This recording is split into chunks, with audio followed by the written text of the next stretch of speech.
Color TV. Color TV machiegni pacho. Ma e odwa.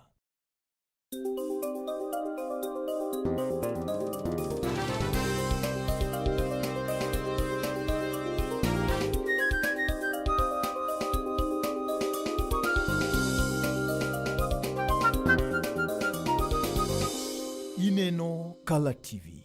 Color TV machiegni pacho. Ma e odwa.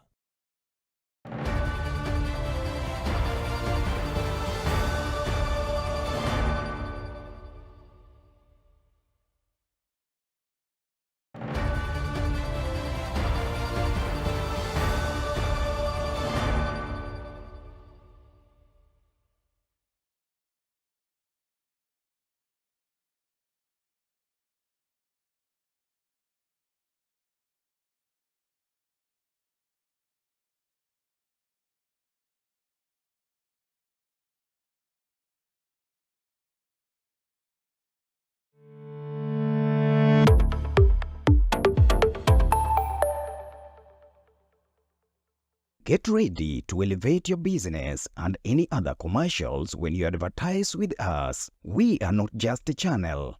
We are your gateway to the peak, for we give you the precision and desire to your commercials. Let us be your partner in success, broadcasting your message to thousands of our viewers. Contact Color TV today and let's make the magic together.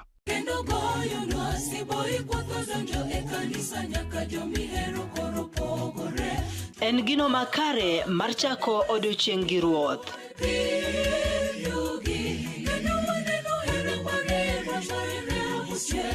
Ka igwedhori gi wendego mag pak masudi machiegni gi ruodhi.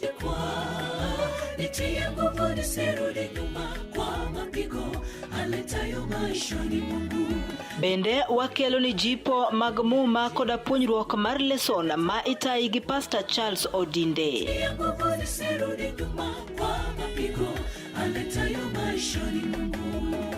Riuri koda an Brenda Agenyo Nyasuba Nyanam chenro mar sabato maler ngeso ka ngeso chakre sa 12 mar okinyi nyaka sa 3 okinyi to mana e wang jowi mar Color TV nikech ma e odwa.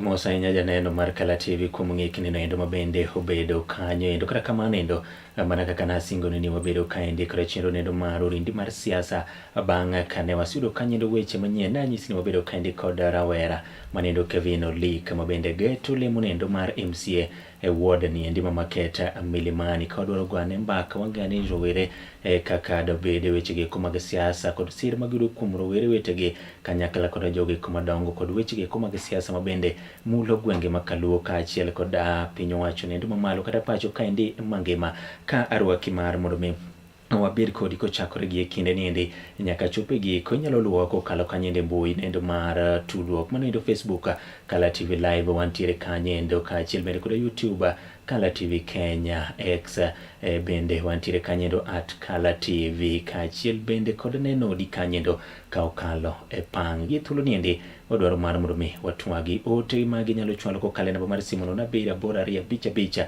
273 kata bende kokalo mbui magwagoeko mag tudruok mabende wabiro somo duto penjo moro amora ma intiere godo ka otenore kaendi koda Rowere Kevin Olik mago duto wabiro duoko ka rwakini machiegni bed koda chakruok nyaka giko nyinga Joash Odhiambo Mitula ka othul niendi makende mar rwako kaendi Kevin Olik achiel mar mondo mi wago mbaka odiochieng' niendi makawuono kachiro niendi biro ni tich ang'wen ka tich ang'wen ka wang'iyo wechege mag siasa machiegni Kevin Olik e Color TV odiochieng' niendi makawuono ng'eni maendi odiochieng' mari mokwongo mar biro kata mok bibedo mokwongo wabiro bedo ka watwa kinde ka kinde wang'iyo wechege mag siasa ne janeno mar Color TV makwongo neni odiochieng' niendi makawuono inyalo nyise ni to nyingi full en ng'a to iwuok e gweng' mane kaito wadonjo weche gi mag siasa.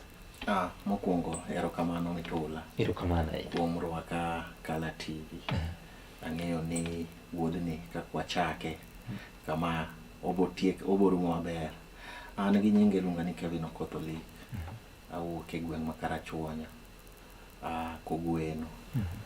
To sani ajadak ma Kisumu ka, Market Milimani. Kae mwa goyo ohala to kae mwa tiye. Erokamano ahinya. Ang'o momiyo koro ineno ni in rawera, ang'o mineno ni dowuok mar mondo mi koro ikony kata idonje weche gi mag siasa to moloyo ward ma Market Milimani kaendi? Mitula, ing'eyo kano wadongo, tie narrative mosebedo kinyisowa ni wan jotelo makiny. Ma osebedo kinyisowa ni wan jotelo makiny to kiny ni ok rom. Every time mwaneno ka kiny marwa romo, to waneno ka ok miwa opportunity, to wan mwahinyore. Sani jonyuol wahinyore, owete wahinyore, wan be wahinyore. Koro chopo seche moko ma koro wawacho ni hapana, enough is enough. Nikech wan gujusi manyalo loso gik mwaneno ka hinyorego. Koro chunowa, we have to stand in the gap. Erokamano ahinya. Kineno wuoche ma koro idwa we kod MCA mane nitiere ward ni endi kaendi, ino ka nitiere pek magi momiyo ineno ka koro in miromo mar mondo mi ikaw ward ma Milimani? Mitula, ing'eyo Market Milimani ward oduong' to kendo tin. To thagruok mantie Market Milimani ward ka, kae mai ofiswa. Market Milimani ward ka, kata in kumitiendi, itiyo Market Milimani ward. Koro ka in ja ohala kata kin ng'ama tiyo Market Milimani ward, tionge gi conducive environment minyalo tiyogo, to thagruok ng'eny. What do I mean with this conducive environment? Number one, wantie gi minewa mauso Jubilee Market kachacha. They don't have conducive environment. Wantie gi owetewa mariembo pikipiki oko ka. They don't have conducive environment. And the focus that the mantie Market Milimani ward ka, oken focus mar japiny. Focus iyudo ka energy ni obedo focused kamoro nono. Miyo weyo jo Market Milimani ward ka gi gik moko ma nothing is happening, and therefore wawacho ni now it is the time machopo ni now we have now to bridge in and ensure ni gik ma wadwaro ni mondo wa change gi otimore. Number one, kiyana Mitula, mama mboga osebed every time ng'ata ma campaign kamora mara, bit national politics, local politics, iweronwa about mama mboga gi Juju Wakali gi jo boda boda. Ere kaka wanyalo konyo mama mboga mondo every time kik wabed gi narrative mar wacho ni mama mboga. Jok mineno uso mama mboga kaegi, every time yudo ni county government dwa gero chiro. Sama gidwa gero chiro, igolo gi kanyo, itero gi kumoro. They've not created for these people a market. Before we think of constructing markets, can we think of constructing economy mar jogi, mondo mi jogi otimre nade, oyud nueng'o margi? Number one, jogi, this is something that can be done, manyalo timore. Idhi Jubilee Market ka, kichopo Jubilee Market ka, ji uso nyanya, ji uso alot. Tiyudo ni nitie ng'ato ma en kobiro to kawo nyanya kuom mama mboga ni $10 kata $20 kata $30. Kotero kamoro to dhi otenda nyanya ni. En ouse pesa mang'eny to kawo ir ng'a? Kawo ir mama ni nengo mayot. Ang'o momiyo wan ok wanyal riwo mama mboga ni? Wawacho ni wadwa ni mondo wainua mama mboga mondo en be ochope kumoro, en be onyalo timo business moro ma en be konye. Ang'o mondo wariw mama mbogas gi, registers gi ginene recognition for ginyalo tender direct with the government, ma wariwo gi ji 20. To wacho ni ji 20 gi unu nyalo tenda Kisumu Girls, ji 20 gi unu nyalo tenda Kodiaga. Imatini koro ka idwaro mwandu gi kata nyanya to koro dhiom kamoro, iwacho ni group makama okaw maendi otere school ma Kisumu Girls. Manendi oting'o kanyendo ngima mine gi eki. Ka wang'iyo anena wach chiro magiuse, moko nitiere chiro Mbero, moko yudo ka nitiere oko mar Jubilee tie ndara kacha chande, nitiere moko mabende nitiere tok chiro Mbero. Chiro ma Market Milimani kaendi, in gi lek mane mar neno ni minegi oyudo kar chiro mabor, kar uso maber? An focus na mokwongo kadana wuonde mitula. Ok anyal paro gero ne mine chiro kapok agero negi kuma giuse. Kuma gitere nyanya ni. Kuri kungi manyo negi chiro. Akunga manyo negi chiro kuma gitere nyanya ni. Sama koro gitero nyanya, tadong kora timore nade. Amanyo kuwa nyalo timore nade, kinyalo los negi chiro. Nikech ka gero ni chiro, agero ni hall. To ng'ama biro nyiepe hall no onge, ng'eno kakonyi. Mano koro koko. Mane gi modwa nwatim. Koro mano inde na chiel, mago eko mag konyo mine. Weche mag arita kwe. Nitiere ng'ur mosebedo kawuok weche gi eko mag arita kwe boma niende. To maendi ng'eni wang'eni arita kwe nitiere lwet piny owacho mamalo kata national government. To chakore gi piny. Kaka in jatelo. Ma koro dwaro mar mondo miyud komno. Ma idhi konyo nang'o coordination mari gi piny owacho mamalo mondo ne ni weche mag arita kwe maket milimani obedo kare. Number one, gimine ni wacho no, mane ni gima affectwa kata kumwantie. Milimani ka sani ok inyal wuotho gotieno. And this one ought to be one of the safest places in Kisumu. To kinyal wuotho gotieno. Number one, gimomiyo gine timore. Asenyise ni focus mar Kisumu is not in market Milimani. Giminyalo winjo ni timo market Milimani ka en keto kabro. Mane focus mantie market Milimani ward ka. To focus gik ma affect mwananchi ma kawaida kaka wan kama. Mago onge ng'ama wuoye. Number one, gimonego beni timo ka. Ingeni kiwuotho ka onge street lights kata mane Milimani ka. En mudho. Ere kaka inyalo kawo street lights mantie ok obedo managed. Moko bedo vandalized, moko ok chul, iwinjo. Mago uongozi mbaya. Number one, mabedo vandalized gi. Mondo mi warit gi maber. We can even partner with homes. Jok man gi ute kuonde gi. Wawacho ni kwa gero street light achiel, twagere dala ng'ato, e dhoged ng'ato, okonyo warite. Iwinjo. Magi gik man to wa ensure ni watimo mapping market Milimani ward ka. Wa ensure ni ji modak market Milimani ward ka gin jomage. Modak Milimani ka. Sami itiyo kanye. Iwuotho kuma owinjore koso kiwuotho kuma owinjore. Iwinjo gima timore.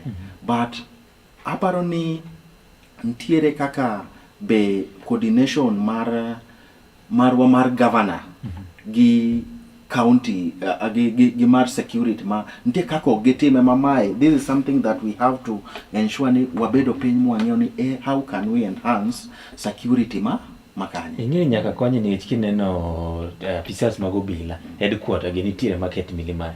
Mowinjo bed ni weche geko mag arita kwe makaendi gin mago eko ma bedo maber. Koro winjruok wacho ni biro keto mar mondo mine kaka weche gi inyalo tim. King'iyo wach teyni, ing'eni ka inyalo wacho kaka MC mar mondo miteni gi ntie to budget ikalo county. Ibiro timo nang'o mar mondo mi executive migawo mar omenda mar county ogolo omenda cha mondo mi ochul go dang'o teyni. Gima nyaka nyise ni market Milimani ward ka sani. Ng'eni ward ka ward nigi budget ne mimiye every financial year. Infrastructure malich midager market Milimani ward ka sani onge. Nikech gik mitimo market Milimani ward ka sani ng'eny gitimo gi national, itimo gi county government direct, moko mabe World Bank ema timo. Makata king'iyo gik mitimo kae, kabros mikitimo kae gin pesa mag ward, gin World Bank ema timo. Manyiso ni ntie budget mar market Milimani, ntie kumotimre nade olale. Koro this is how wanyalo wacho ni one financial year we can focus on what? Security. And wanyisi okochuno ni nyaka wati gi stima. Wanyalo tiyo kata mana gi solar. Ntie solars mabeyo masani obiro kata kwa wacho ni wadatiyo kata gi solar ma kilowatts madongo. To wacho ni we want to focus wamanyo solars mwanyalo keto kuonde ka kuonde ma kwasetimo mapping. Mwang'eni magi coach mwang'eni kwalogi. Koro wacho ni kwa biro dala ni ukale bath ndara to wacho ni mitula yienwa mondo waket gini bath dala nika tikonywa rite. This is one of the things manyalo timre nade, manyalo konywa rito gigi. Erokamano. Kopogore gi mano bende nitiere rowere go eko matindo waluongi ni street families. Iwacho ni gi ng'eny e chuny boma niendi kendo ward ni makoro sane idwaro niendi gintiere. Gin ang'o minyalo timo mar mondo mi wane ni gin bende ngimagi otimo mo obedo kare.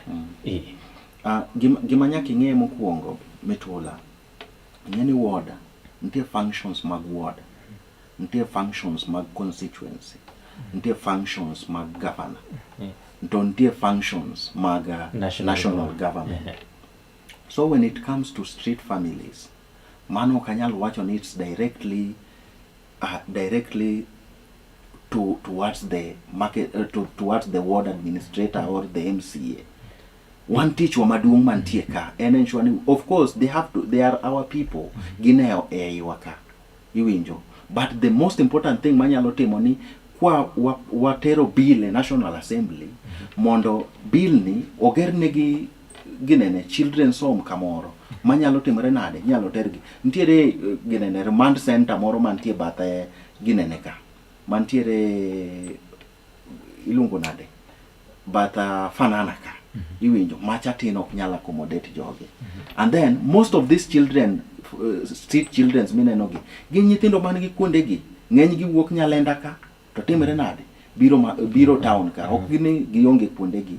Tang'o miyo giwuok kuchocho gibiro koni nikech maisha tek, ok ginyal dhi school fee onge, ok ginyal yudo chiemo onge, koro chuno gini mondo gitimre nade gibi koni. Most of the street children mineno town kaegi ok ni gionge ute gi, ibo yudo kiny ko kiny giluo milimani gitimre nade gibiro town, koro mogodhiambo gitimre nade gidok. Percentage matin kabisa gin jok matimre nade ema onge kuonde gi ka. Koro mar tichwa maduong' en ne ensure ni nyithindo gi ere kaka wanyalo duoke gi e miechgi mondo gidhi skul, ere kaka wanyalo duoke gi e miechgi mondo jonyuol gi otimre nade oritgi maber. Erokamano. Kwa ng'iyo weche gi mag transport kata yore gi mag wuoth, wayudo ni kandi nitiere jo bodaboda, nitiere jo tuk-tuk, to nitiere jo ndigni, gintiere ji bende mawuotho kaindi. E weche gi mag yore mag wuoth, ibiro timo nang'e weche gi mag wuoth, nikech wasewinjo ywak jo pikipiki ne wacho ni nitie ndalo moko mane ka gibiro milimani koni to security ne rach. Ywaruok bende osebedo gande kind county gi joriemb tuk-tuk kaachiel kod joriemb apiko. Maendi ne iwinjo ni ang'o mane kelo ywaruok machalo kama tibiro tieko gi nang'o? Mitula, gima nyaka anyise ni jo pikipiki gina jotich kaka jok mamoko. Number one, gima timore ni bodaboda riders have never been recognized in the Republic of Kenya, kata mane wards wagi, kata mane constituency swagi, nyake counties wagi. The most important thing, we have to appreciate these people and recognize them. How do we recognize these people?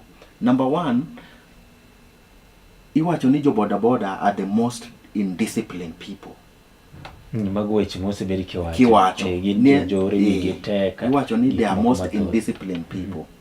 Number one, how do we kaka ward naka nyaka berni kada donjo ka, I'll have to know who are the bodaboda riders matimre nade matiyo ka. And let me tell you, national government nigi program maber mar recognizing people jok manus o nigi skills to noko timre nade ok no dhi school mitimo nita ka koro how can we recognize bodaboda riders?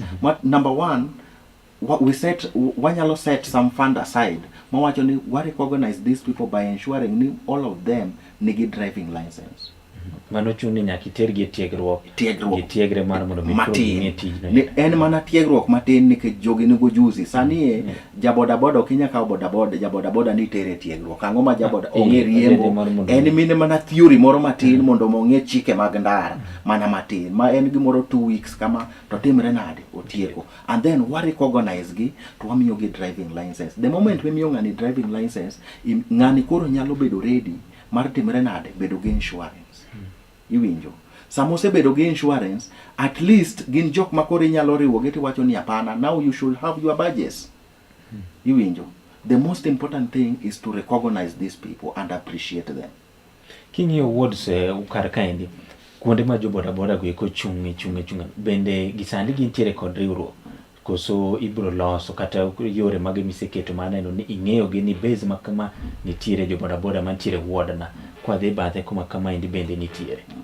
Number one, gima nyak watim, kaka wacho ni jo boda boda, nyak wa appreciate and we have to empower them.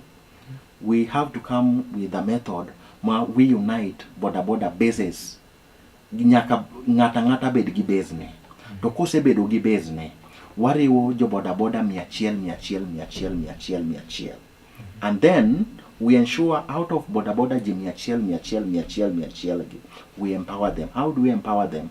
We ensure we set aside some funds ma jo boda boda 100 kata kain every financial year imiyo gi kata mana 100,000 kata 200,000 magitimre nade ginyalo gero rego kata ka giamua ni gidatimo go table banking depending on what they will decide. And this one can only happen kapo ni wa ensure ni a ward office mar ward mar MCA a boda boda guy is represented.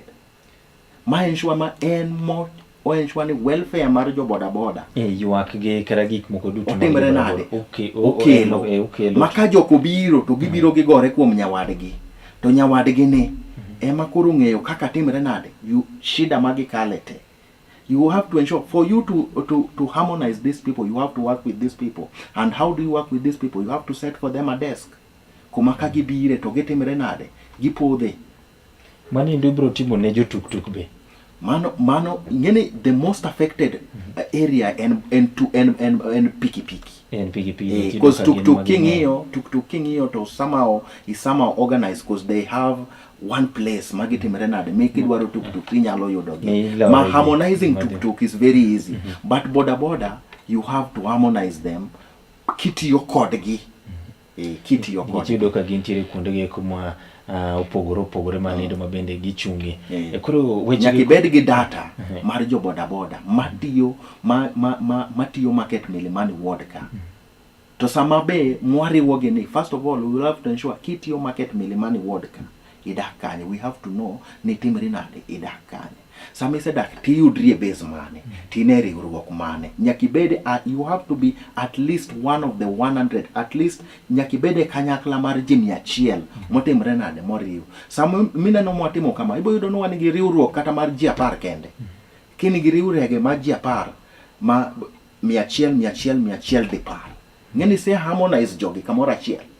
Yes. Kuru sandi ward ma market milimani geni watikoni kidhi yudo kantire Nyalenda ward mari ne ng'amoko ng'eyo ochakore kanye to chopo kanye boundary mare kata to mare gi wards moko. Ward mara ochakre ineno ring road moringe kasto dhi nyaka town kasto chako dhi piny kagimoda chomo Jua Kali to ko chop Jua Kali kasto duogo malo kagimoduogo yo Patels kama oduogo kagimoduogo yo Tomboya to kodon Tomboya be ahinya kasto duogo piny to kodon Shauri Moyo to chako duogo mbele odonjo Diek to donjo kose donjo Diek to duogo stage to donjo Milimani. Mano koro ward ma market Milimani. Yes. Weche kanyo weche go kuma ga pi nitiere kare koso nitie ka kibro medo kanyo. Gimantie ka maduoni weche mag pi tok theka ahinya nikech asenyisi ni kae most of the things mo osebedi kotim ka gin plannings mang'eny gin otim gi national government to mang'eny be Kiwasko ng'eni sani wane market Milimani headquarter mar Kiwasko of which mano gisebedo weche pi osebedo ka okrach ahinya dho ng'ikruok moko nitie matin ma mondo mi be wabed wa rectify again mana changing pipes ma wabo ensure ni kwa donjo kato pipes moko ma no sekethore ere kaka inyalo lose mondo leakages kik timre nade kik bedi. Drainage system rach. Drainage system ma market Milimani rach kendo kidwa ng'eyo jok ma hinyore iseneno polytechnic kaka chal pi ma wuok market Milimani ward ka ko wuok malo kama to chomo kanye National Polytechnic. King'yo National Polytechnic gedgi kaka chane kaka kawuono koth no chwe king'yo gedgi kata ananeno ko bedo posted ineno kako chal mano pi ma wuok koni iwinjo pi ma wuok koni te affect Nyalenda mai pi ma donjo ka puothe to miyo mine koro timre nade ka mine dar ka puothe mo chwe nyaka bath lunga. To gimomiyo mano timore planning ma town ka ng'eni kumora mora ng'eny gedo motimre town ka kumora mora timre nade oket kabro ket ma pi kochopo tok nya donjo piny en tim matimre nade mamol Koro ma en gima nyaka koro wabed ne piny. Mo ensure ni pigni, how do we collect it? Ere kaka wanyalo collect pigni kamoro to bed pump to timre nade? Odhi nam kik odonji ne jonyalenda. Nikech pigni kochwe ka to wan ng'eno oko affectwa, odonjo kanye? Odonjo ne jonyalenda, odonjo polytechnic. Koro jokemo affect. Ma pigni dwa collect nang' ibro propose mar mondo mi okuny dam kosere kaka pigni dhi bedo stored mar mondo mi kobedo pump kosi dhi direct now. No, the best appropriate way to do with this thing is to ensure ni wanyalo loso dam moro. Then wanyo pump. Ma kose choko pigni kose chwe, kose choko, kose flow, to kose donje pump e dam ni. Kose losne kamoro modonje. To pump ni go direct madhi kanye? Madhi nam. Koro okodonji kanye, okodonji Nyalenda, to okodonji kanye, okodonji piny kochacha. Nikech ng'eni market Milimani kako oti obet ni wachalo kagima wanie thur. Nitie pi madonjo Nyalenda, nitie pi madonjo nam direct, the other side Lwang'ni, the other side. Man kochacha ok rach ahinya. But marach ahinya en maduogo Nyalenda koni to duogo tok stage koni. Mane pi marach ahinya. Kwang'iyo kanyo sewer line. Sewer line ino ka market Milimani ber koso nitiere gik mojo be ne medo. Mane momine no kanyise ni market Milimani ward ka. Focus mar market Milimani ward, though sewer line osetem lose, but I think ni the people that are doing it gionge the right idea gimonego bene gitimo ka. Neno idea manyisi mar pump pi. Those are the most important thing gik monego bene watimere nade watimo. Sewer lines gi ng'eny gi oblock. King'iyo every time kata mana Milimani kaka kawuono koth ochwe kinine ka jokiwasko odich timere nade. Girundo nikech opong' mong'ok gigi oblock. The most important thing is to ensure ni ang'o manyalo bedo replaced e sewer lines gi. Inyalo yaw gi nang'o, inyalo yar gi nang'o. Nikech sewer lines planning mar town ni to ber, but management ema rach.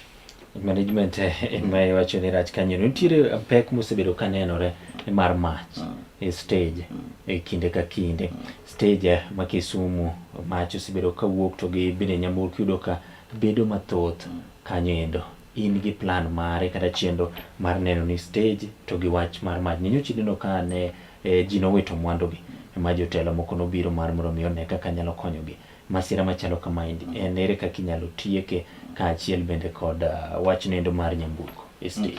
Gima nyakwa yiere ni stage tin. Stage cha tin, masani kidhi kacha yudo ka mtokni sani oseng'ok oe stage. The most important thing, mamano token tij mar ward of MCA ok nyal timo mano. But wanyalo time through county government. Mar ensure ni how do we expand stage marwa.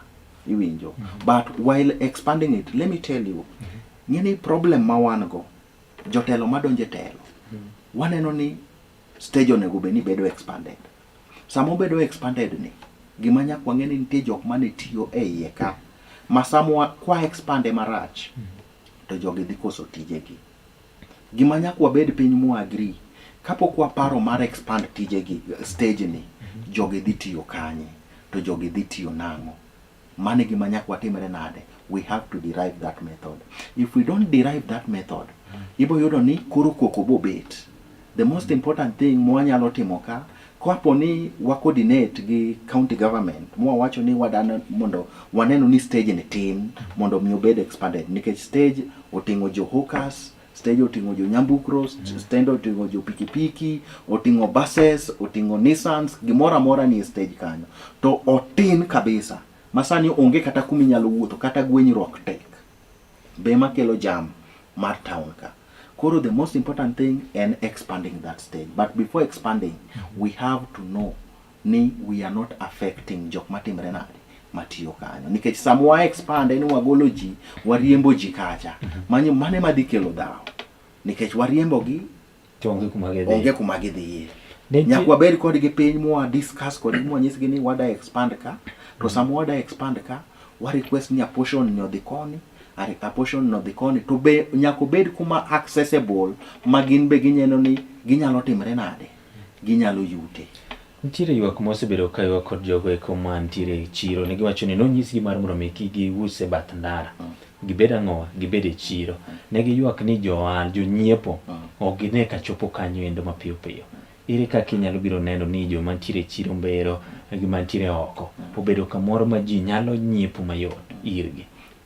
Mano e gima nanyisi niya, wa decide, jotendwa decide kapok ong'iyo ng'ama gi decide ne cha dhi konyore nang'o. Wanyisi, this thing onge ng'ama ok winj wach, to onge ng'ama be ok dwa konyore. Kinyisa, kibiro ira tinyisa ni kuma use ni rach, onego be nabiro ka. Tibiro tinyisa ni gimomiyo wadwa ni donj ka, wabo ensure ni joma nyiepo be ok nyiepe ndara, biro nyiepo kanye e iye ka. But problem ngeni gima inyo Kisumu ka en cartels.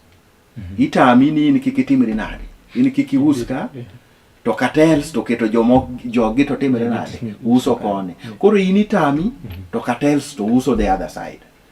Cartel gire kaka ibiro gini ibiro rakori kodgi ka koro iyudo komninde mar MC wacho ni gin tiere. En yo mane ma koro ibiro neno ni wach japiny mochopo mok mar cartel. Mitola, my work is not to deal with the cartels. My work is to ensure ni a common mwananchi maslahi ne otimre nade, dwarane otimre. An agenda na maduong' mabiro ne market Milimani Ward ka. An nasewacho no, I'm not promising ni adagero ne ji ndara noseger ka. Ma ng'ata mabiro market Milimani Ward kama kaka winjo ka ji wacho ni wadagero ndara mane men, mano ng'ama dwa chamo pesa. An gima dabiro ka ni ensure ni ere kaka ng'at matiyo market Milimani Ward ka as a person idhi konyori, in ere kaka idhi konyori. That is the only thing. Wantiere gi parks kaendi mopogore opogore mag eko mantiere market Milimani. Parks gi eki yudo ka nitie ndalo moko manolor moko, sani yudo ka moko bende nitiere hawkers moko ma bende uso. Magi parks gi eki jomoko penjo ni gin ga free nikech yudo ka moko bag nyasi go eko mopogore opogore. Gin free to winjo bende gikonyo japiny nam. Koro gima nyaka ing'e ni park en free to kendo be ok en free. Number one, the activity makatimre pap onego be ni ichulo county government gimoro mar managing park no. To in kaka japiny ma kawaida gimomiyo los park cha nikech market Milimani in ing'e chieng' marieny Kisumu ka. Nyaka idhi tulie e park ka. Mano chuno. Iwinjo. To hawkers gi ng'e gima timore, gima hinyore momineno hawkers, ok ni hawkers gin joma richo. Gin joma be gimanyo. Gin be gimanyo. Sami wuok ni kori lauri gi hawkers, ni okikineno hawkers koni tilaw gi del, kineno hawkers koni tilaw gi del. Mano gimoko onego be ni timore. What we can do, wanyalo wacho kata mane park ka. If we don't want them to walk around the park, we can set aside somewhere where they can do what? They can ginyalo timo business margi. En nani planning, en mana planning, en nani en gimi gamble, ok gamble go, en gimi kaw ti wacho ni this one kwa keto ka to timre maber, kwa timo ka to timre maber. Ti yudo ka koro tungni ok bi timre nade, ok bi biro. But managements mag park wakidhi. Onge gi management is very poor. Kata king'iyo kanyo ero, idhi kanyo seche moko yudo ka park solor. Onge gima timore, lumo timo gik nyaka koro dhier nono ni to park ni oti gi pesa mang'eny, opidhi nyaka yiende, ogere, lumo imo nyaka ji. Koro dhier nono ni parks wagi to kara konyo wana. Apinji mano nikech nje aneno ka hawkers kiyudo ka jo county kiyudo ka gibiro to koro yudo ka giringo. Ma ng'ato uso to en mana gi wasi kaeto bang'e ka jogo chopo ne to giringo gipondo, bang'e koro gichako giduogo. Winjruok ni endi owinjo bed nade mar mondo me jogi ji te koro ne nang'o wanyalo uso moko luoro kajo. Gima nyaka nyisi, you cannot do away with a hawker in any developed city. Hawker en ng'ama, hawker no, bedo hawker no emomiyo kanyo iluongo ni city. Bedo hawker no. Nitie kuonde ma kidhi to hawkers onge. To kumineno ka hawkers ng'eny, mano emomiyo en city. Koro gima nyaka watim, we have kaka town mama gima an gombo nane nyaka ne bedi, wanyalo timo niya, wanyalo ensure, wanyalo timo ni yango ndara moro, street moro, wawacho ni street ni en mar hawkers. Koro mano bedo margi, wawacho ni street ni en mar ng'awa hawkers. Koro ng'ata madwa nyiepo kuom hawkers to timre nade odhi e street ni. Koro ibo ng'iyo ni hawkers ok ibi yudo hawkers Ang'awa, ok ibi yudo gi Oginga Street, ok ibi yudo gi Moi Avenue, kumora mora. Koro gima nyaka itim ni ensure ni sami develop ni wacho ni hawkers obeda Ang'awa. Wang'e ni hawkers owene gi Ang'awa Street nikech hawker to nyaka use street. Ok inyal lawri gi hawkers. These people gin gi en ng'ama uso sweet, en ng'ama wuotho gi sweet e kikombe. Koka nyithindo dhi ochiem. Pin bo kidwan mondo us setni. Gima nyaka itim develop ne los ne street moro monyalo timore nade. Ginyalo uso. Yes. To hawkers nyaka use street kuma ji timre nade, kuma ji kale. Nitiere kire chien ka ndi nyocha ne tend county government kokalo kuom city manager Balawanga nowacho ni nitiere ute moko machon moseti Milimani ka monyo be ni muko tigero moko manyien to koro ng'ato nyalo list kata ng'ato nyalo daki. In kaka MCA ma dwaro komni gima chalo kama osebedo katimore kantie moko manosemuki gi moko bende iyie gi paro niendi mar mondo mini ute machon muki gero moko manyien ma government kata piny owacho koro nyalo yude gimoro matin. Paro ni ber to implementation mare rach. Nikech number 1 imuko to lum ti kanyo. Kapo ni ok wan ready mar timo gigi wawe buko gigi. Nikech sani Milimani ka bemo emonyao njore kamora mora. Nikech iyudo ni imuko kumoro tiweye kanyo lum chako ti. Kundege ma jokwoye ponde. Kwa amua ni wadamuko plot B. Wadhi mana ne B ni. Twatimra nade wamuk B to wagere. Morum. Tok ni wamuko B, A, B, C, D nyaka Z. Kasto wawegi kanyo lum tiye. Mano koro wakonyo kaunti gang'o. To kundego ji nodake. Wadaro ng'ama nodak kanyo. Jomoko ne timo ohala kundego eko. Wadaro gi. Wariembo gi kanyo. Kasto wawe lum ti kanyo. Koro wacho ni planning ojube ni komuka achiel tigere yes, kapod county onge gi pesa mar gero ute gi nikech gin ute serikal then giwegi. To kapo ni gifeel ni gin gi pesa kik gitim gimo ginyatimo. Gimuk matin to giger ka gitieko to gidhi kuonde moko. Man at least binye gima wang'o e jopiny ni iyudo ni inyiso idaro u kamoro ni da ger gimoro. Kasti muko u to kanyo gino bok ger lum ti kanyo. Iro kamano wadwa dhi yweyo kaendi mokuongo ka janeno mar Kala TV ka wadwa duogo bende wadwa kao ote magi mabende isechwalo kanyendo gin magik mwadhi somo ka achiel bende koda wadwa mulane na siasa ma malo ka achiel koda gwenge gi kimakaluo mage ko gin gik moko adek mabende waduogo mar mondo mi wawuoyi ka wantiere kaide kod Kevin Olik mabende Rowere madwaro komnendo mar MCA ward niendi ma Makete Milimani e county niendi ma Kisumu yiero mabiro maiga manyien mar 2027 wakao yo machuoka kaito bang'e waduogo.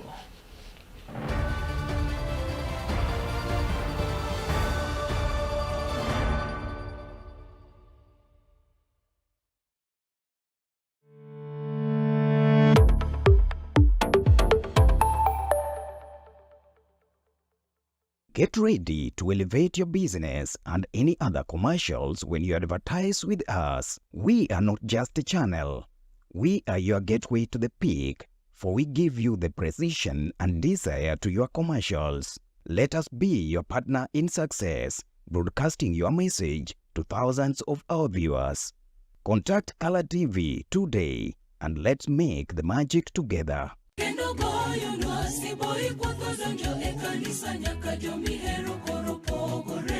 En gino makare mar chako odiochieng' gi ruoth.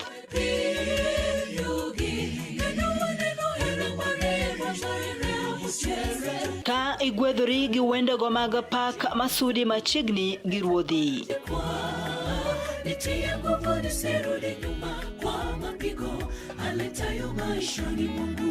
Bende wakelo ni jipo mag muma koda puonjruok mar lesson ma itayi gi Pastor Charles Odinde.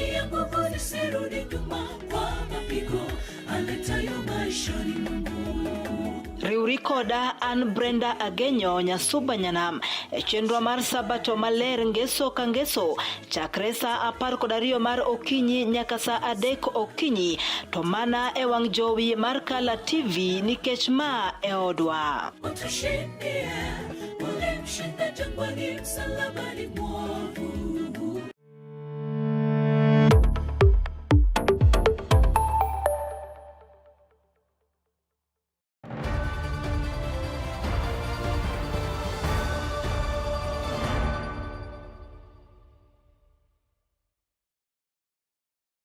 Erokamano ahinya janeno mar Kala TV tielo mogik mar chendo ni endi ka nitiere kaendi penjo mathoth mabende biro kaendi. Penjo mokwongo ng'ato Beryl Kiche wacho ni how do you plan to deal with the theft issue in Milimani, more so the ones involving motorbike people?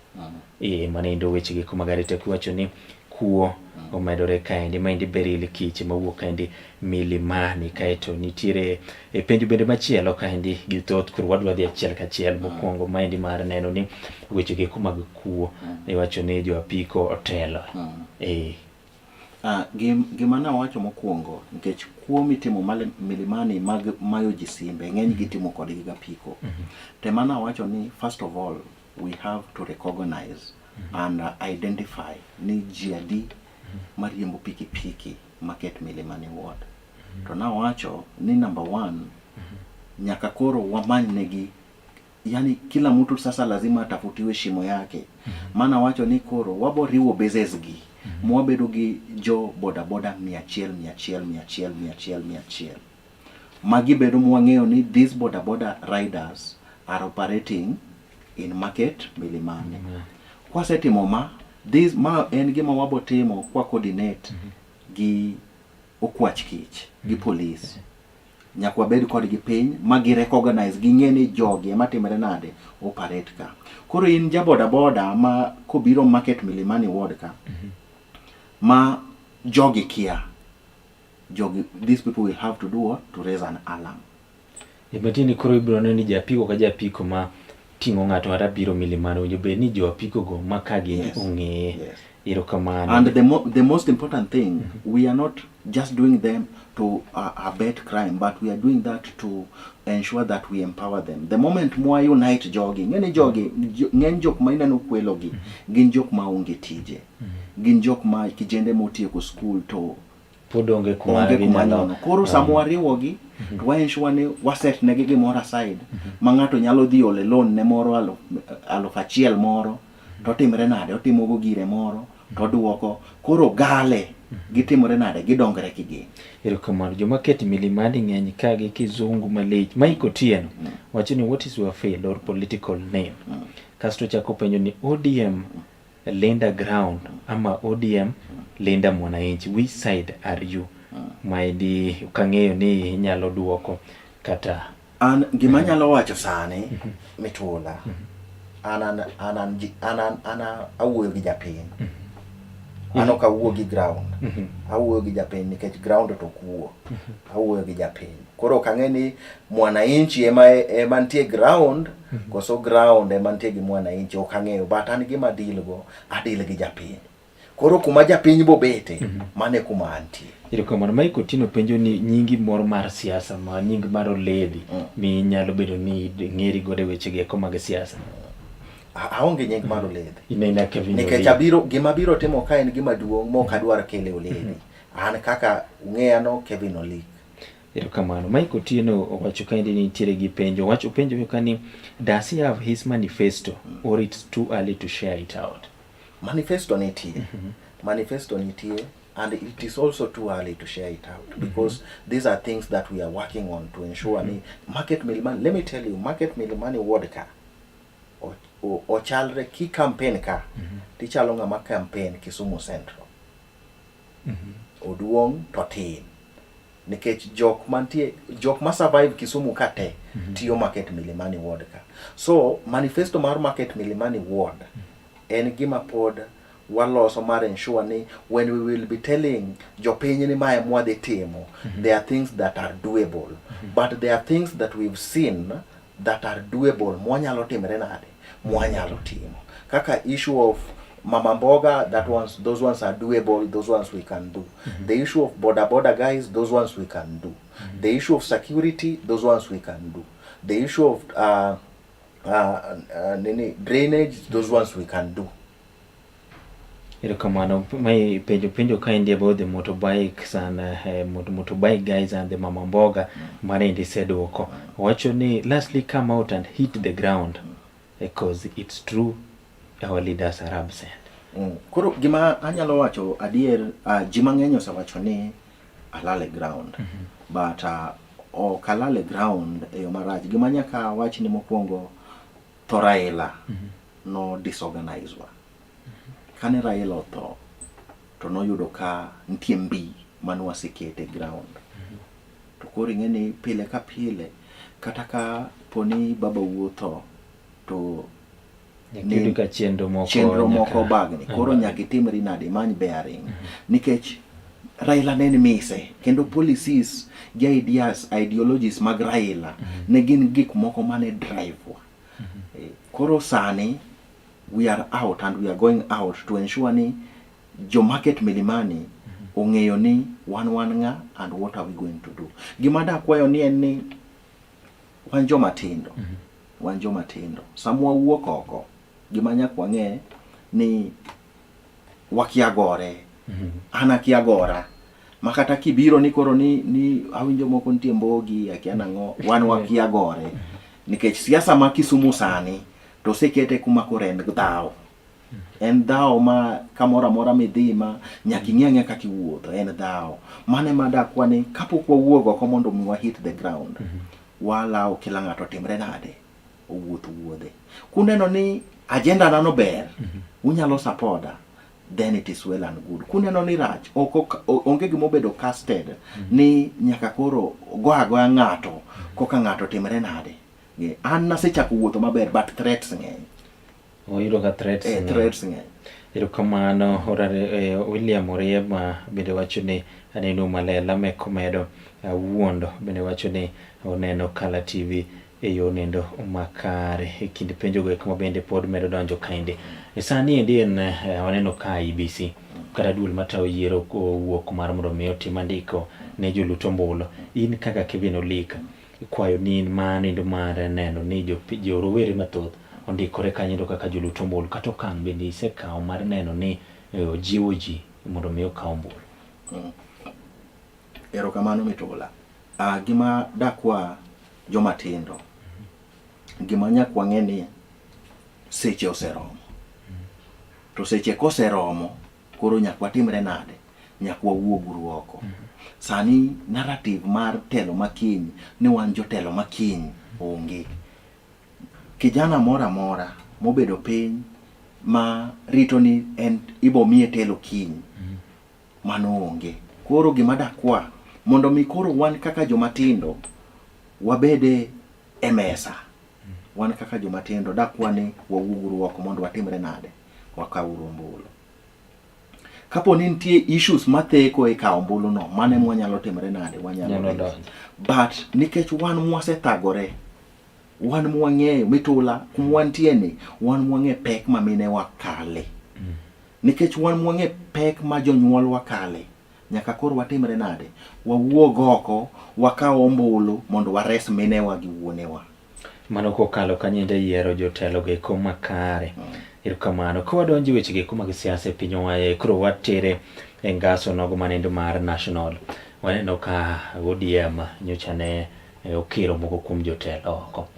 Kendo gino osebedo ka kelo paro mopogore kind rowere mantiere duond buch siasa nindo mar ODM. Waneno ka Edwin Sifuna nogolo kaka jagoro kata sekretari. Entiere bathe komachielo gi Babu Weno gi rowere moko matindo tindo. Maendi kaka rowere mantiere siasa uneno nang'o jodongo dhi kodu nade paw siasa. Gima nyaka wacha Mitola jodongo gi gin joma ber kendo gin jomwa miyo luor kabisa. But gima ng'eyo e society mora gima ng'eyo ga ni chwanyruok bedo ga. To ka chwanyruok bet onego beni we accept correction wan kaka joma tindo. To joma dongo jonyuolwa be winjo gimwa wacho. Ginyalo bedo ni ging'eyo moloyo kaka wang'eyo but bere ka giwinjo gimwa wacho. Giwacho ni okay muwacho ni we wawinjane gima timore nade gima rowere giwacho. But problem mosebedo en ni wan wawinjo gi to wan gino giwinjwa. Giwinji joge kumatindo. Yes. Nitiere wach moro kamano gol koda governor e county ma Siaya okil James Bobage Orengo ka producer marwa nyalo ketonwa kaindi. Orengo wacho ni oganda luo bedo motang' e kinde ma gidhi timo twak koda UDA owacho ni mokwongo inyalo bi loknegi paro bang' ka giseyiero jatend piny. Koro wacho ni mondo mi ma kik timre, ji obede mesa twagno endo bede manendo maber. Koseyo jotend ODM wacho ni ema dwaro gik ma gidwaro, ni wadwaro lemo mar jalup jatend piny kata pogno piny owacho atamalo 50 50-50. To wacho ni jatend piny madwano konye ni enta ang'o momiyo ling' thi. Producer marwa ka kitunwa kaendi kaka Gavana County ma Siaya James Orengo nowuoyo. Ng'ato kik wuondu ni wan ni sirikal kata Raila ne ni sirikal. Tadwa ni upar kendo upim wachni maber. Ndalo moko Raila nodonjo e sirikal gi Moi ndalo NDP. Modonjo e sirikal ka Moi owacho ne biro wene kom. Kano osedonjo iye to Moi olokre kode oketo Uhuru Kenyatta. Be unyalo paro gino? Be unyalo paro gino? Mani wacho ni ginene ni kanu omuonyo tinga. To Raila ne ng'ama otegno. No nyalo wuok kanyo kendo chako chama miluongo ni LDP. Ka oseloko LDP to koro owacho ni Kibaki to gibede nak oloso agreement ni Kibaki president mar ariyo Wamalwa deputy president to Kibaki wacho ni ka gidonjo ni to gimiyo Raila koma prime minister. Ka Kibaki no osedonjo kendo gilokore giwacho ne wach ma prime minister no onge. Koro Raila kadwa neno Kibaki tiwa ni nyaka chiwo appointment. To Raila ta en minister. Minister be no miwa. Ae mara dek kendo ka koro Raila okelo gero gi Kibaki moyombo Kibaki. Tano Orengo nyatieng' awacho ne Raila ni gini koro nyaka ndik piny manyaka kete chik okidonji sirikal ma Kibaki ka okondik gi malong'. Ema mi Raila nobedo prime minister. Ne en prime minister kuzo ne en prime minister. To ka en prime minister man gi minister mage moyiero kaka Orengo giri ji 11. Sani omiu ariyo to ugo koko kia. Raila do nomiwa 11. Ae bang'e Kibaki kendo chako lokre gi Raila ni koro omiyo Uhuru Kenyatta. Koro emiyo sani awacho kendo anuoyo. Okidogi nak diriyo. Ka ji winjore to nyaka ndik maler rute medwero en modwaro. Nikech piny nobiro ne marach modhi oywak ne Raila. Koro en owachnwa. Owe thago wuor gi wach. Ne wan wadwa namba ariyo. En mowachnwa ni kukonya tamiu mae. Ere gimomiyo en oling'. Ere gimomiyo en oling'. Dako wachna anamiu mae. Erokamano mani luongo ni Gavana County nedo ma Siaya okili James Bobagre Orengo. Iwinjo kanyido weche mowacho gieki. Inyalo wache ang'o ka imedo gi mago eko mowachi pogori kode paro kosi siro weche nego iko. Mitula, Orengo en ng'ama riek kendo en ng'at momiyo luor e piny mar Kenya. En ng'at mosewuotho gi Raila. Wuodho Raila te osebede. Omiyo an ariwore kode paro kawacho niya, number 1, onge negotiation minyalo time podium. Ok nyalre. Ok wanyal timo negotiation e podium. Number 2, wan kaka jo ODM before wadhi oko mondo negotiate. Gimanda nagombo ni mondo kik timre, no kagombo ni mondo ODM obarre. No kagombo ni obarre kata matin. Gimana gombo ni mondo mine timre ODM ka ni no stop gimora mora matimore outside ODM. Twaluongo jo ODM pin. Twaluongo ji te mobalo gimoko balo. Twa discuss, twa yiere, twa wacho ni kwadhi manyo telo ang'o mwatimre nade mwadhi kao. En gima ji te otimre nade obedo piny moyiere mowinjore ni mae madhi timre nade madhi timore. Nikech sani, mark my words, if we continue like this, ok wadhi yudo gimoro. Nikech ng'eni presidency nitie ng'ama nitie sani, deputy president nitie ng'ama nitie sani. For we to convince these people that we are better off to sit on that seat than this guy, it takes a lot. Ok en gima yot. To ok en gima iwache podium. Ok nyalre. Omiyo, if we continue like this, we are not going to get anything when it comes to presidency and deputy president. Koro gima dakwayo, manto dakwayo mama wa manya wang'aya. Ing'eni ene kure miyo manika. Te pile, e dala ka dala, mama ema seche moko ichwado nyithindi tuono gi nyaka chiemo, to kineno ka gidhi nindo kech kayo yenya tiluoro gi tokot, tiluongo gi titimri nade. Imiyo gi mondo gitimre nade gi chiemo. Anda kwayo nyawang'aya, gavana, gima mondo mi otim kiwinja giminyalo timo. Luong jogi piny, wuo kodgi kaka ng'ama mama, kendi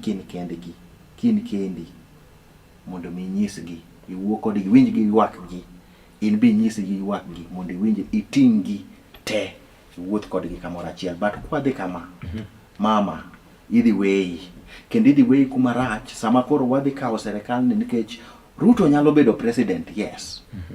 To kosebet, mana kaka Nyatieng' wacho, my friend, ng'ani en sani gima kikwa wuondre en all the time ne mogik. To kose danjo mokalo loka cha, onyalo timo gimohero. To minister, kata ka minister emo nyiso wano miyo, minister en gima en gi chik, gine ma loko, onyalo donjo kanya after 6 months, to loko minister. Sibo tere kare. Omiyo gini serikal ni, kata kapo ni dwa ni mondo wadonje, nyakungu wabed piny, wakaw tarubin, wakungu wamenye go kabisa. To wameny ni ei serikal no, corners ge chalo nade, sitting room chalo nade, bedroom chalo nade, to jikon chalo nade.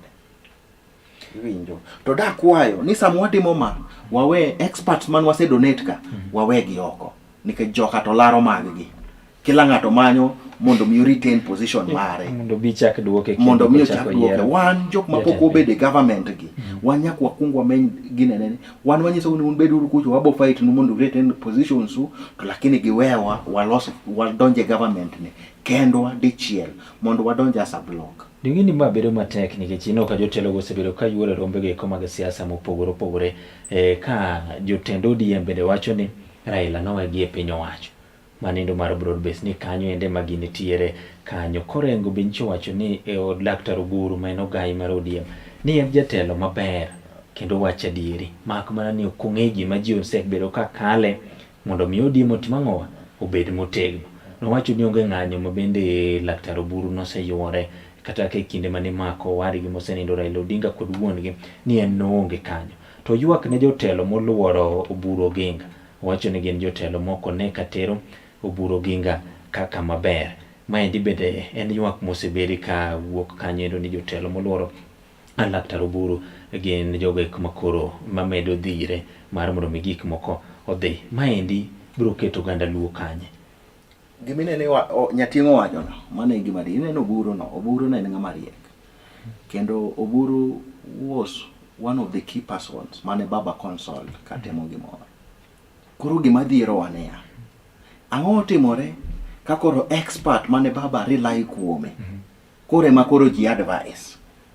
Kech ka en mano advice baba, kaka baba itemo gimoro. We know how baba used to negotiate, how baba used to do things. We know. Kendo wan wang'eyo, in fact baba ne timo gimoro makata ka rachni ibo fila ni rachni, but the end product mar gimotimo ni you will appreciate it.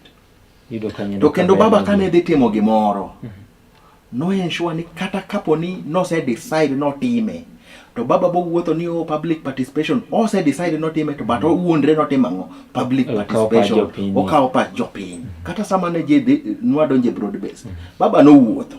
Dok ni no se poko decide no donje broad based, no se decide, but no kuongo involve wan ma wan bo feel ni wan e gini. To kapo ni wa continue gi jotelo mo luoro Oburu Koginga, jogi wuondo Oburu, kech kila ng'ato manyo matumbo ne ka kila ng'ato manyo matumbu ne to gini dhi hinyore mbele ka sama koro matumbu obedo mabor koro kila ng'ato ng'ado mare ringogo gini dhi hinyore. Ne kaka nyendo dhi bet ODM gi UDA kewinjo kaka giwacho ni banka gi seriwore gikelo gimiluongo ni zoning matiende ni gwenge ma ODM nitiere kod mbi kaka gwenge ma Nyanza UDA sirogi to mabiro UDA osebedo gi jokanyo magi gi jotelo mabende osewuok mar mondo mi olar lemo giki gi duond buche siasa mamoko maendi paro ni nyalo okelo paya chiedh nade molot ne kaka rowere madwaro telo gi makoka donjo e siasa giki ma dhi bedo ne mapek nade ineno ka zoning ni nyalo konyo koso be na ting'o bat machielo. Mitola wakoni with or without zoning kokethore to kethore mano gima mondo mi anyisi. Number 1 gima nyaka ing'eni history ma jaluo kata mane Raila pod nitie pod ni yudo splinters group moko ni yudo ka Shakir independent Ochieng Ken MDG Ken ang'o pod ni yudo ka jomoko pod ne dhi independent moko pod ne dhi gi parties moko mano Raila nitie. Sani Raila Odinga onge mane ji oluoro mane ting'o bad ji onge sani. The most important thing is not only been about zoning, it's uniting our house. Ma ensure ni kapok wawuoye gimiluongo ni zoning, bo wa ensure ni market milimani ward ka bene odwa koso onge odwa. Modak no be gine odwa koso ginge odwa nikech wanyalo timo zoning wacho ni okawa wene ODM lakini jomodak kanyo to onge ODM. Gide wacho ni gin gi yiero jatelo magidwaro to sani yiero masani kila ng'ato chung' e loye kika wuondi makata tim mana zoning to kionge loch maniguro tedhi dala. Ji osebedo kare kinde mokalo ni wacho ni wadhi konyo baba malo. Sani baba dhi konyo onge. Bino wacho ni baba midhi kony malo. Sani baba midhi konyo onge nikech sani the truth of the matter, if we continue like this kata mana speaker man National Assembly ok wadhi yudo kata mar Senate ok wadhi yudo. That is the truth of the matter and that is a fact. Kata mana Ministry mar Finance mineno wan go sani ni ok wadhi yudo. Mano gima nyaka beda pachwa kata rachnwa kata bernwa kwa continue like kaka wadhi ni magi gik moko wanya yudo. To sani onge ng'at madhi biro niyo wadhi konyo ng'ane sani wanyisi. And you see President Ruto is a very clever man. Akia gimomiyo jowagi otamre wanyisi. Do you know with or without ODM Ruto will still get votes in Luo Nyanza. Kalo mano jido na kalure gi tich motiyo koso ka luore na Ruto will still get votes in Luo Nyanza with or without ODM. Mano gi moseng'eyo. Let me tell you, Ruto oseng'eyo en gi ji mose plant kundegi mabe oseting'o nying serikal malo. Serikal osetiyo yes. Ok wawachi ni serikal pok otiyo, Ruto osetiyo. Though nitie kuonde moko mwapogore kode matin. But nitie gik mosetimre nade mosetimo. King'iyo kaka issues mag affordable housing, yes ogergi. But jomage magerogi. Contract tender mar gero gino jomage magerogi. Ger to gere jomage magerogi. Bei mar gero gino en ng'a. Iwinjo, yani tiyo to timo lakini yo mitimo gigo ok gin yo maratiro. Mane gima timore. Koro emomiyo Ruto ong'eyo maber osebarowa kendo osedonje dierwa ka mosepogowa moketo wakucho oseketo wakucho koro chung diere ka. Koro jok mantie diere mochung e dhotol diere ka magi joge. Koro joma pod yware gi chien. Mago koro un samudhi kucho koro ing'eni bochopo kuma koro en bobo neno ni bwana ing'eni samwa dhi negotiation to bonyiso ni ing'eni an be samwa lazima mujue hata mimi hapo Nyanza niko. Atatuambia hata sisi lazima mujue hata mimi hapo Nyanza niko. Sasa yenye tuna negotiate mujue hapa na hapa niko. Ibo tere gani. Matini ko. Ai sewacho ni ida timo zoning. Zoning itimo to jomitimo negi zoning no. To onge pach zoning. Kada sa mo. Koro gima duong' nyakwatim gima ne Raila timo. Raila kuongo riwo jopiny. Kose riwo jopiny to koro biro siemo ng'ato. To ng'ane madhi. To sani wacho ni jotelo mokalo osebedo ka go korgi mago eko mantiere lemo go eko mopogore opogore ni gisebedo ka gigo korgi kanyendo gineno ni gine makoro gidwa mar mondo mi gikaw kar Raila Odinga. Iyudo ka ywaruok osebedo ni ng'ama idhi winj duonde maendi to gi ywaruok kendgi giwegi mosebedo ka nitiere. Iyudo ka jotelo makalo osebedo ka yanyore ng'ane kwadwa ng'ane. Sani no ka gilokore kod gavana e kaunti ma Siaya James Orengo. Iyudo ka jotelo makalo koro yanye. Maendi nyisa ang'o ne dhoudi go eko mamoko? Manyiso ni wasere kendo ma inyiero wa sani. In fact wase weaken our negotiation power nikech wanyisi Mitola ka wan kodi ne wariwore no wadhi negotiate mondo mi wacham ring'o kamoro to kapok kwawuok wadhi chamo ring'o cha to Ondiek ni mbele kacha. Ondiek be dwaro ring'o no. To kapok wachopo kuom Ondiek beti mi ting'o gima ting'o wasechako tong'ore go pok wachopo kar Ondiek. Wadhi chamo ring'o no. Ondiek dhi chamo. Ondiek dhi kawo ring'o no dhi go nikech wan wasetong'ore. By the time wachopo kucho kwa ol mwa jony makata ring'o no leke go ol ok wanya kata mana chamo ring'o. Sani kineno 10 points agenda mano winjo bed ni kete tim.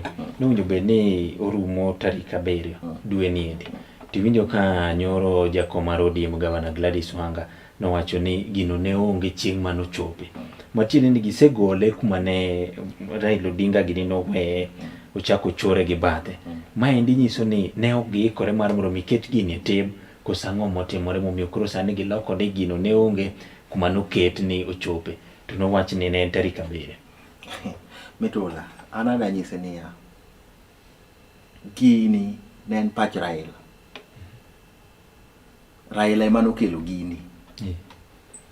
Ng'ama ne nigi idea kaka Raila ne dhi timo gini onge ng'ama ne nigi idea ni. Gini onge gima jogi osetime gini. And even kata Wanga gini otimore nado ng'e. Mone momine ka giwacho ni this thing does not have an end. It's a continuation. Onge tarik 7 onge gima dhi timore. Idhi manyiswa ni gini osebedo improved. To king'i adier gik mane baba wache 10 point agenda ne wacho ni extrajudicial killing owe timore. Apenji ji ok neg Kenya ka. Osebedo kodhi nyime chudo. Jok beda abducted Kenya ka. Nitiere. Corruption onge Kenya ka. Gik mantiere gi weche mag yiero. Koro baba nowacho ni a 10 point agenda number 1 ya uru sava. Okay, convince watu wacho ni kech sava to koro ktigi pesa ya sava to ktigi pesa. Wache ni adiera makosa to sebedo ka timre oko kanyo, but sava mane achiel kuom gik mane nitie 10 point agenda mae gima sava wacho. To mani hidi yudo ka jotelo mag ODM kada jotelo makalo kanyo gisebedo ka giumo. Giwacho nade to giyieng. Jodonga ich. Tiene ni gin bende koro giselokore. Jogo yieng. Giwinjo ber. Koro gigo kuma ne. To lakini sani to giyieng. But tarik 27 dwe mar 8 jibo kumo. Kaluwore kod duoko mar yiero. Bro bedo marach. Jibo ywak. Baba midhi kony malo onge. Neno ka nitie joma bende koro neno ka didhi pacho. To kok watang. Sani ODM nigi wabunge adi. Duka ginti gi jood buche kanyendo mathoto. Iwacho ni atamalo mar jood buche 56 56%. Giwacho ni they have 86 members. Donge. And you know these 86 members moko ni kanye Western. Donge. Moko ni Coast. Moko ni Rift Valley. Let me tell you, if we continue like this, kata mana Western, either moko bodhi UDA, to moko bodhi independent of bodhi ODM. If we continue like this, koro gima duong wawe uru ringo no wasechame oromo. Jok man waseoro experts man waseoro ka wewe uru jogo mondo timre nade oti. Gima duong waduogo uru kumane baba no wacho niya. Kendo baba kane wuoyo maber baba noko wacho ni mondo koro wa support government gima ma government timo koro wa support. Baba no wacho ni wabiro mana konyo serikal ni mondo kik timre nade kik lwar. To koro wan makoro walokre makoro wan wasegolo pilot mobede wan makoro wariembo ndege. Mane kanjo siasa wach mugi kaendi Rigathi Gachagua nyocha nowacho ni nitiere paro ma ginyalo neno ni giwacho ni ODM kata koriwore gi UDA to pod jatend piny Kenya dhi pacho. Nowacho ni gwenge ma Nyanza, counties ma Kaluo gi mago eko ma Kisii gi Nyamira, nowacho ni koriwore modinore ni ok gone William Samoei Ruto mbulu. Kaso chako wacho Eastern manendo gi gwenge mag Ukambani bo wacho ni koriwore mar mondo giwach ni gitero jatend piny ma dala. Yimbo mar piny Kenya kata Western bende nowacho ni oriwore. Koro nowacho ni jatend piny dhi dong kaendi gi Rift Valley. Rift Valley oting'o counties eko mopogore opogore, wan kanyedo kod kwacha gi Kericho, Bomet, Uasin Gishu, Nandi, kaachiel kod Elgeyo Marakwet, nikech kineno Trans Nzoia to bobarore kanyo yudo ka jomoko nitiere DAP, jomoko bende nitiere ang'owa UDA kata Kenya Kwanza. Kaunti ma Nairobi ne bende ne giwacho ni gidhi dino. Be neno ka kwandgi ni nyalo miyo kata ODM oriwore gi UDA to ginyalo dhi pacho kata rem yudo lemo mar tend piny Kenya. Gima nyalo wacho ni it is too early to speculate. Sani ok wanyal siasa en gima nyalo lokre anytime. Sani pod ok wanyal, mathematics no pod ok nyal donjo sani. Gima nyak wang'e ni we can also not underestimate the president. Remember, nobedo president ka wan gi president. To en no system. Wan system to en onge gi system to notimre nade. No kaw gini. Koro gima nyaka timre ni ODM to kaka en sani to kodhi to onge gimodhi miyo Ruto. Kaka en sani onge gimodhi miyo Ruto. Mano gima woni nikech let me tell you, Kisii is gone, Nyamira is gone. Mamano we cannot lie. Matini koro dong Kisumu, Siaya, Migori. To Kisumu, Siaya, Migori. Let me tell you, mitola ini wuothe town ka, iwuothe street ka. Let me tell you, ji oluora ni ibogowa. But the truth of the matter, kiwinjo kaka ji wuoyo oko ka, this thing is not easy. This thing is not easy. Ok en gima yot. Omiyo ODM kaka entie sani, unless kapo ni nitie gimoro miracle moro timore ni oduoge kaka ne entie, lakini kaka entie sani, kako barore sani. Sani to onge gima, there is nothing. Yeah, but we cannot speculate. But kaka entie sani to onge gimoro.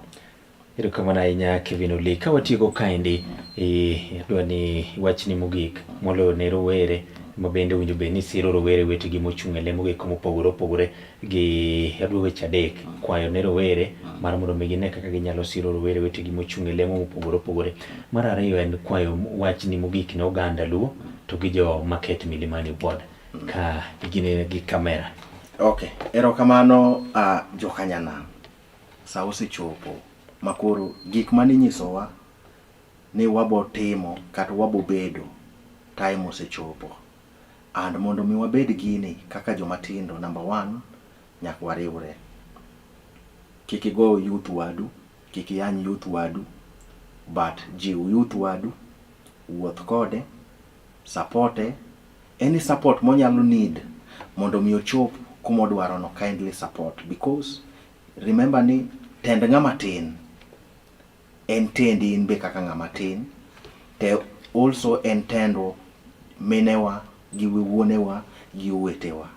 Koro dakwayo ni wan kaka jomatindo wayie mondo wariwre moso el Kaluo ka, nikech oseyudore ni wan jomatindo wan mitiyo kodwa mar ketho gigi, to we cannot fight. Sani ok wadwar tear gas, sani ok wadwa gore, wadwa ni mondo mi wariwre kanyakla mondo watimre nade, wachop kumoro. Number 2, kaka market Milimani ward, we are coming in and we are coming to change that narrative that was there. And for us to change this narrative, we have to get out and register as voters kaka market Milimani ward. Nikech, if you believe in me, I can believe in you and we can move a step forward. Mama mboga manisiki wacho ni mama mboga ni, now their time is ripe. Time gikoro setimre nade osechopo. Time osechopo. Kora kwayo un muwinja wawuogru oko mondo watimre nade, wanyuak ne uru gini mondo mi wakao. Ne wan kaka joluo wan kaka joluo wapar kaka wasethagore. Sani ok en sawa mar goruok. Kik ng'ato bidonje iwa ka ni koro wachako gore gi nyawadwa nikech wapogore e paro. Kata diere Raila Odinga, Raila ema nokelonwa demokrasi ma wan go sani ni. Kik wakethuru gini jokama, kik wabed jomokwongo maketho gima ber mane Raila Odinga okelonwa. Koro an dakwau joka nyanam ni wariwre uru. Wauru e dhok achiel. To jotendwa ma joluo madongo motelonwa, kindly, before we engage any forward gear, kindly come back to the ground, come back to us, talk to us, listen to us, so that when we are moving forward as a team. Erokamano itu. Erokamano ahinya Kevin Oli kuom limo e studio kaendi. Maendi nanyisi ni en mokwongo ewi kinde moko gi kuma thoth ma bende biro biro kaendi koting'ore koda wechegi mag siasa. In bende kamoro amora ma intiere janeno mar Kala TV. Erokamano kuom ni biro kod odiochieng' ma kawuono kane wachako sa achiel e kidieny onogo manendo mar machiegni pacho. Wabiro e kidieny mar ng'iend weche kaachiel koda kidieny mar Orindi mar siasa. Erokamano ahinya. Turi kod odiochieng' ma kiny mibiro yudo weche mamoko manyien e yor nendo mar Ademba kochakore sa 12 mar okinyi kaachiel mar Orindi mar siasa. Waduogo kaendi tich ang'wen nendo manyien sa 3:30 nyaka gi e kinde ninde ka watwak wechegi mag siasa. Bed kod otieno mokue. Amen.